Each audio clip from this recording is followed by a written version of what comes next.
In Workspace, click the Export button at the top right corner of the screen. Select the desired export format from the available options: PDF, Excel, Revit, and CAD. Select PDF to generate a full feasibility report in PDF format. Click Download Report to save the PDF file to your local computer. If financial settings have been completed, the financial breakdown will also appear in the PDF report.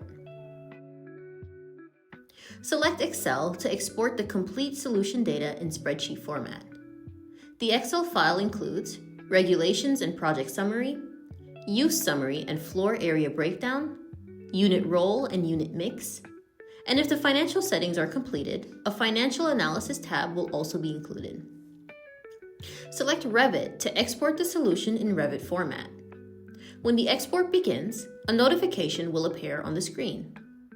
Within a few minutes, you'll receive an email from Zenerate team containing the download link. Please be sure to check your spam inbox if you do not receive the link within a few minutes. If, after 10 minutes, the link is not in either your main inbox or spam inbox, please contact us for assistance. After receiving the link, please download the Revit file and open it in Revit. The Revit export includes floor and unit layout, and default windows, wall, roof, and door settings. You can further customize the model using Revit system families or custom components. Select CAD to export your floor plans in DXF format. The DXF files can be opened in most CAD software for further editing or documentation. And that's it. Now you can confidently navigate the Zenerate app. Thank you so much for joining us in this product tutorial series.